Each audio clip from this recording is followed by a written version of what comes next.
We would like to thank SimpliSafe for sponsoring this video. If you would like more information, please go to the URL down below, which is simplisafe.com/military arms. And using that particular URL helps us right here at the Military Arms channel. More on SimpliSafe in a little bit. Hey guys, welcome back. So today we're going to do some penetration testing. 5.56 is a staple within the self-defense community here in the United States. Popular rifles like the AR-15 are in common use, and a lot of people own them and a lot of people use them, again, for self-defense.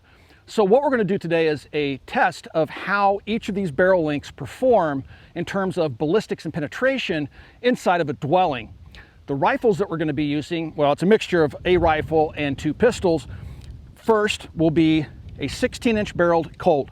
Now, why people would use a 16-inch barrel rifle like this is because this requires no more paperwork than a 4473 form and is easily transferred to the owner.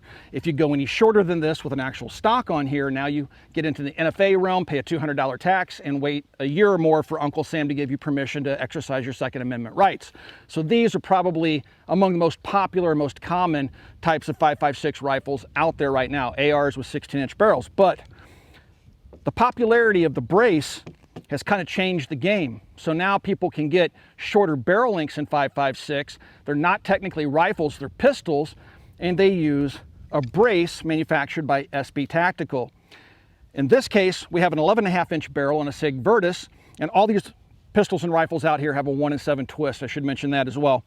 But we have an 11.5-inch barrel on this. It has a brace. This is not a stock, and this is classified as a pistol.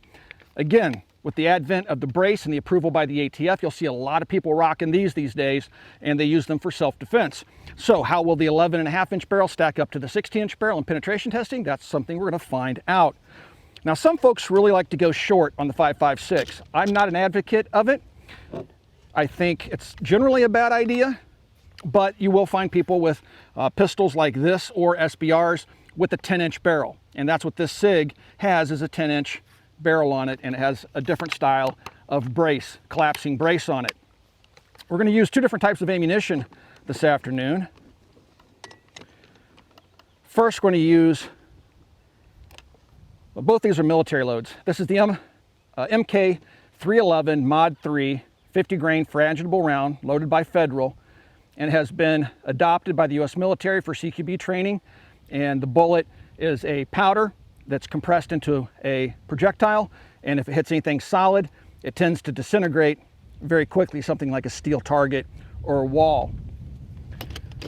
Not going to find a whole lot that in common use. What you will find in common use is the M193 ball round, again from Federal. This has a 55-grain projectile out of a 20-inch barrel. You're looking at about 3,300 feet per second, and this is probably the most common type of ammunition that you're going to find in use, even by people using firearms like this as self-defense. Granted, there are specialty ammunitions like the frangible rounds. There's, Spear makes hollow point ammunition in 5.56, stuff like that, but most people don't use that. That's why we've chosen these two rounds. We're going to use a standard ball round. We'll use a specialty round, but now let's go take a look at the testing harness, and we'll show you how we plan to conduct our testing. This is our test harness, and we have it set up to simulate a typical American home. Now, one thing we've left out are 2x4s between the spacing here. In the typical American home, 2x4s are spaced about 16 inches apart, and you're more likely to send a round between a 2x4 than you are to actually hit one. So we're going kind of worst case scenario. What happens if you don't hit a 2x4 on the way out of the structure? So on the front here of the test harness, we have a piece of siding, just plastic siding. And then behind that, we have particle board, have an airspace that is going to simulate like the space that would be used for insulation. And then we have 6 pieces of drywall. Each piece of drywall is spaced about 1.5 inches apart. Now, we are shooting from the outside in the configuration that we have it here. And we're also assuming you've missed the bad guy. I'm just trying to figure out how many walls will a 5.56 round go through if you should miss the bad guy, and how much of a threat does it pose to a neighboring house or somebody walking down the street or something like that. So that's why we have it set up the way that we have it here. Certainly we could turn this around and do it the opposite way, but we're not going to. We chose to do it this way. So with all that being said, let's get this party started. Let's talk about SimpliSafe, who has sponsored this video. I've chosen SimpliSafe as my home security system because they're a top-rated security company. They offer a personalized security system that you can pick and choose the components that you would like to use, either online or you can order over the phone, but I highly recommend going by their website and seeing all the different sensors that they offer and pick and choose and customize a system that works for you and your particular home. Now, US News and World Reports actually said that this is the best home security system of 2020, which is one of the reasons why I've considered using SimpliSafe. Another key factor in the fact that I'm using a system like SimpliSafe is because I don't want a complete stranger coming into my house and wiring it for a home security system. There's a whole number of different sensors that are available. This is by no means a complete representation of the sensors that SimpliSafe offers. But what is really cool, for just as little as 50 cents a day, you can have 24/7 monitoring. And if your alarm goes off, the police will be notified so they can respond to that alarm.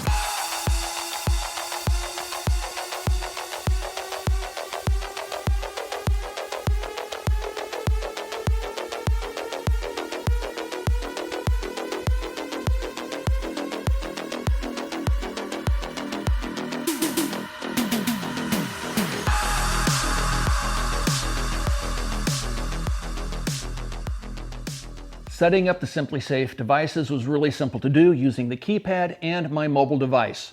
You'll use the keypad to set up all the sensors, and for your cameras, you can use your cell phone, your mobile device to set those up.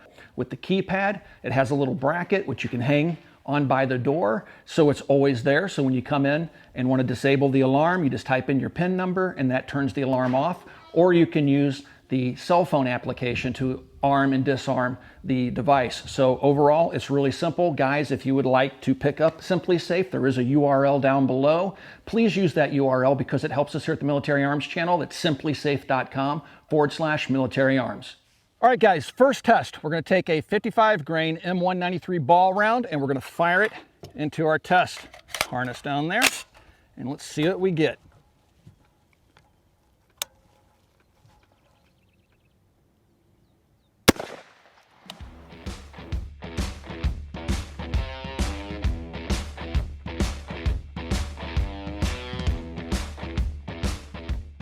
This target, I didn't tell you how far away from the shooting bench it was. We're about 15 yards away from the shooting bench. So if I were outside 15 yards away from a house, I just fired at a bad guy and it hit a house. This round, the 55 grain ball, easily passed through everything in its path.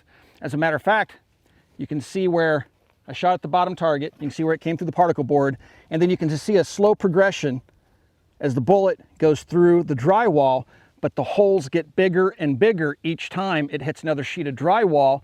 That's because the bullet immediately started tumbling after it hit that particle board. And you can see all the way over here on the end that the bullet exited sideways. So is that round still lethal? If you're standing near that wall, it could be. It very well could be. We don't know the velocity. The only way we could change this up is to put something like a watermelon or something back here to see if it would blow that watermelon up. So 6-inch barrel easily went through 6 layers of drywall, particle board, and siding. All right, let's try the shorter barrels. All right, next up, same M193 ball round. This time we're using the 11.5-inch barrel, the Sig Virtus. And let's see what we get.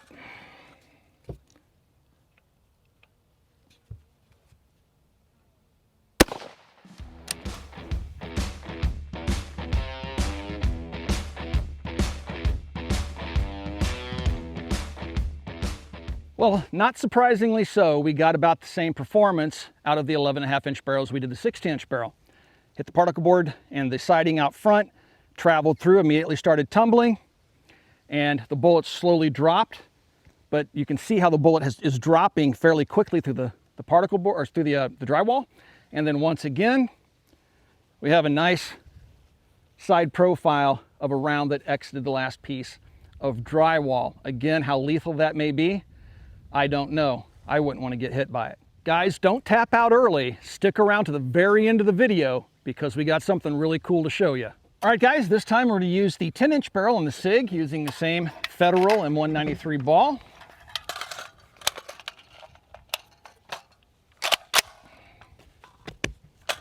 And let's see what we get.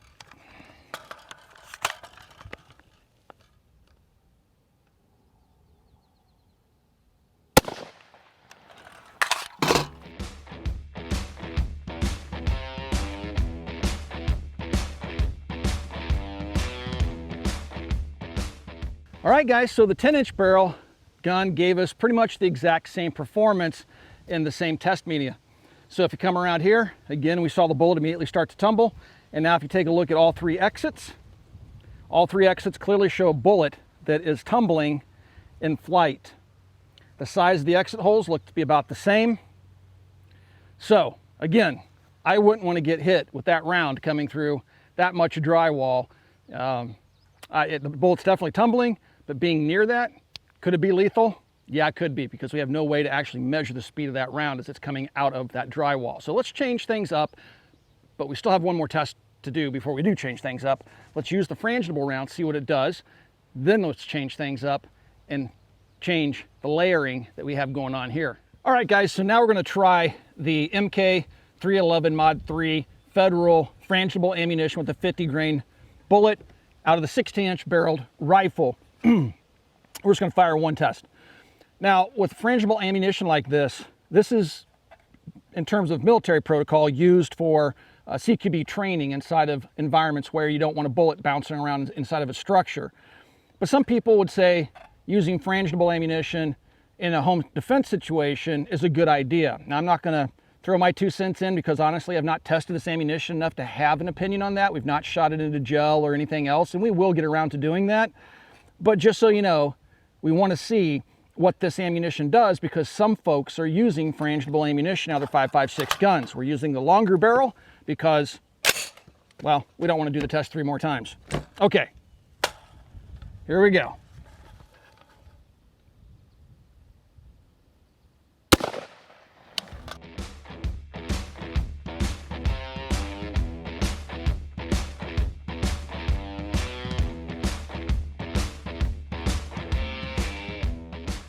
So the results of the frangible ammunition were probably the most interesting, because it performed in such a way that even I didn't expect.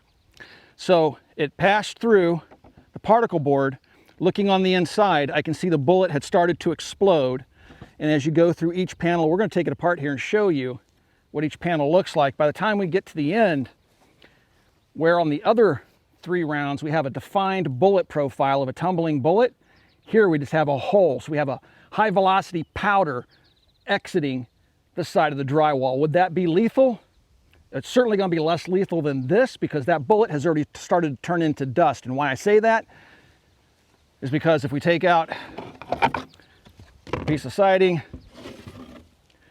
and there's really no damage on the front side of the particle board. On the back side, you can see the exit rounds. This one would be the frangible round. Then if you look here, you'll see how you have a clean hole here, clean hole here, clean hole here. Here you're going to see powder and fragments, partially a clean hole, but you can definitely see powder. So that bullet is already starting to fragment when it hit that piece of drywall. Oops. All right, the next piece of drywall, maybe a little bit of yawing here. Clean hole, clean hole. You can definitely see the powder. So that bullet has exploded. It's turning into dust, but you still have a core there that's penetrating.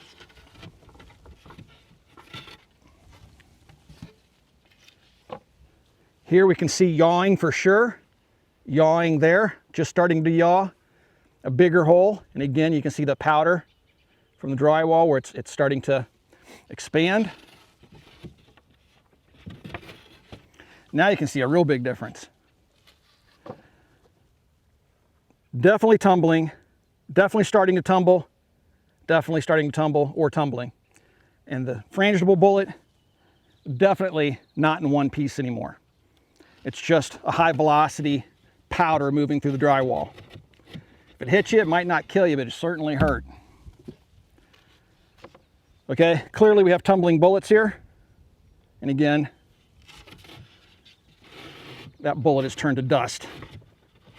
Just have a high velocity dust. And then we get to the last panel. which this is interesting. But we have the yawing bullets, they're tumbling, and then again, that high velocity bullet dust. And that's the last of our drywall. We're not done yet. Let's see if we can stop at least that frangible round. Let's reset this test up. Okay, so what we've done now is up the ante just a little bit. We have 4 pieces of particle board and 4 pieces of drywall. We have 2 particle boards. Again, everything's 1.5 inches apart. Drywall, particle board, 2 pieces of drywall, particle board, and then finally our last piece of drywall. Now guys, again, this doesn't represent an actual dwelling or structure, how, you know, a contractor would build a home. Some homes have brick, some don't. We have wiring and stuff running through the walls. We have 2x4s, you know, supporting the walls every 16 or so inches, and all sorts of other stuff, doors and things like that. This is just a simple materials test to give you guys an idea how easily a 5.56 round can actually penetrate things that are commonly found in the construction of an American home. All right, with that being said, let's go back to the shooting bench and see what this gives us. Okay, so we'll start off with the 16-inch barreled rifle, once again with M193 ball, Federal 55 grain. And let's see what type of penetration we get.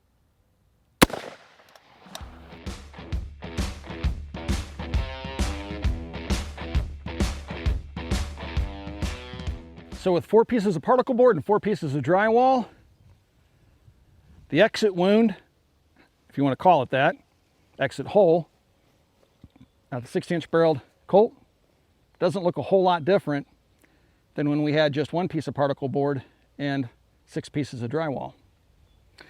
So what we're going to do, we're going to take the shortest barrel, the SIG with its 10-inch barrel, we'll shoot 1 more time, and we'll see if it makes it through, which it probably will. And then at that point, we're going to take out all the drywall except for 1 piece at the end and put it all particle board in here to see what type of results we get. See if we can actually stop this 5.56 round using construction materials commonly used in American homes. All right, let's head back to the shooting table. All right, 10-inch barrel on the SIG, Federal M193 ball, 55 grain. Is this little guy going to make it through? We're about to find out.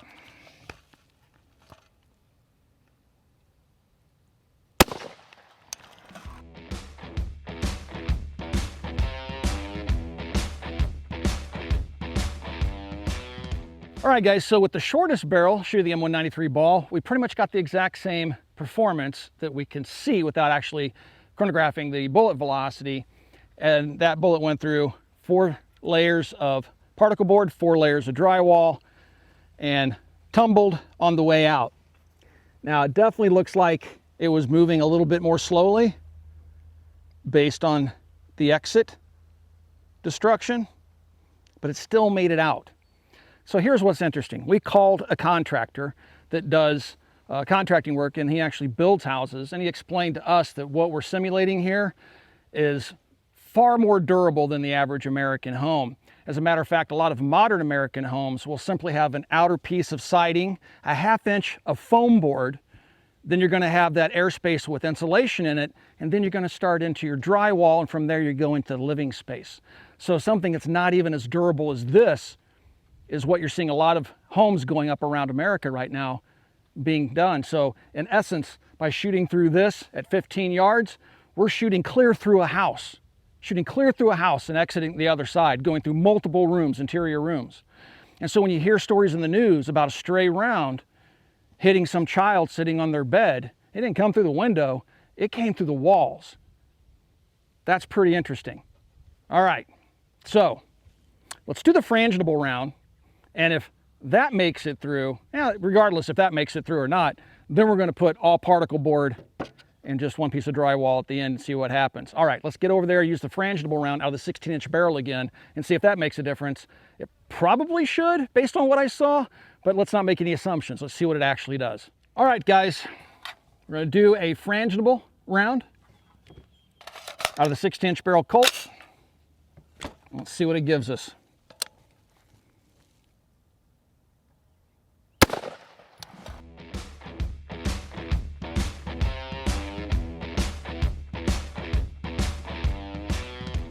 All right, guys, this one surprised me. The frangible round came all the way through, and if you take a look inside here, it created absolute havoc on the particle board. But at the end of the day, that bullet, even though it's coming apart, still exited that last piece of drywall. So 4 pieces of particle board, 4 pieces of drywall, and we still have a blast of material coming out the back. That's crazy. I expected that one to stop at least in this last piece of plywood. I mean, if you take a look at this drywall, look at that. That's the frangible. Man. All right. We did the 16-inch barrel frangible. Let's do the 10-inch barrel with a frangible. See if that makes a difference. Then we're stacking the deck with all particle board. Let's head back to the shooting bench. Okay, guys. 10-inch barreled SIG, frangible round, 15 yards. Is it going to make it through? Let's find out.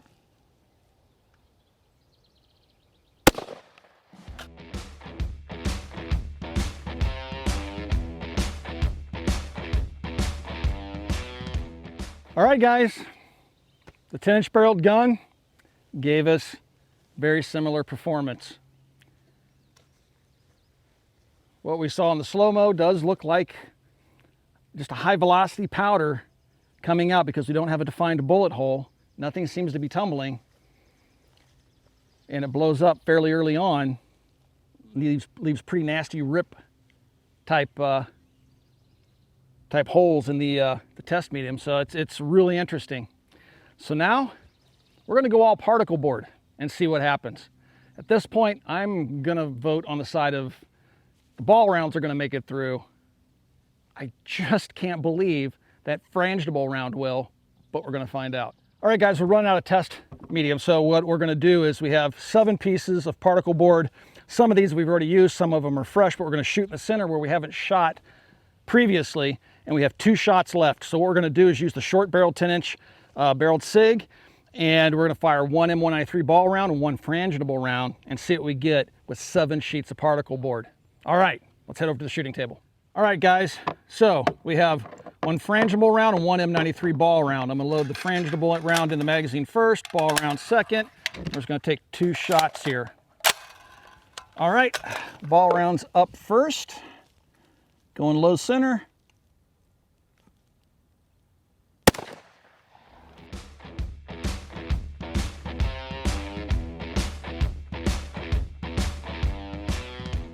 All right, guys, here we go with the 10-inch barrel and the frangible round.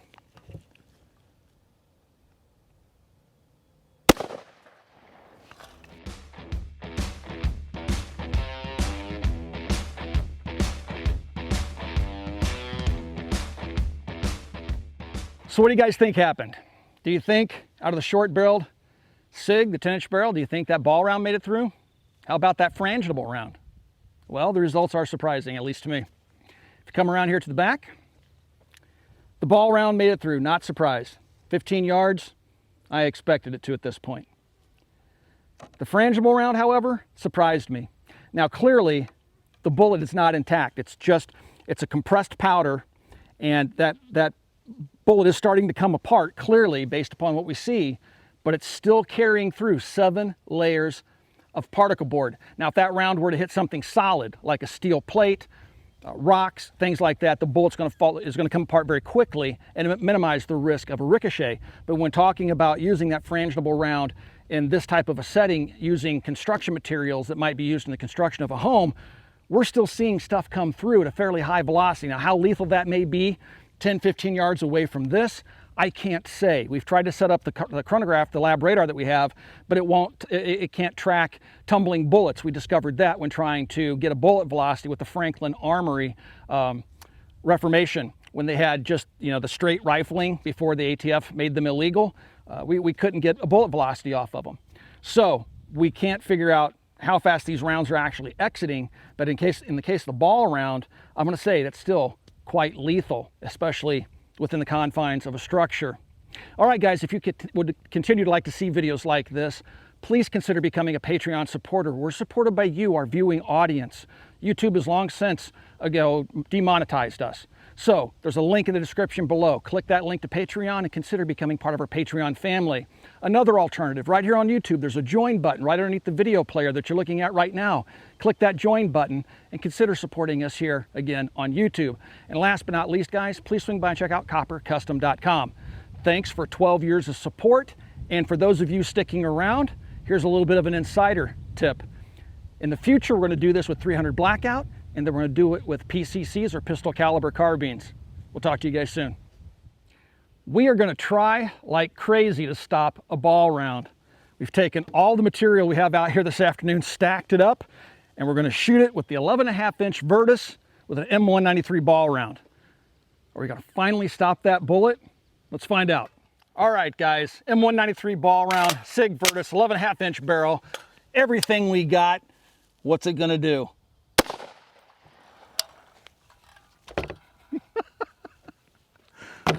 Did we finally stop a bullet? Let's go find out.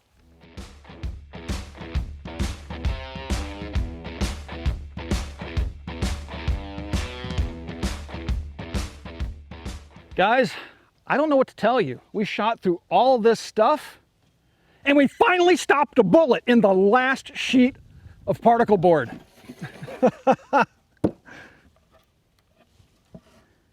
It went in right here. I can just see the nose of the bullet right there. See it? There's the nose of the bullet. And it busted the backside, but it didn't come through. We finally stopped a bullet. It only took an entire residential area to do it. Thanks for sticking around and watching this, guys. That's good stuff. We finally stopped that darn bullet. I wasn't going to go home till we did.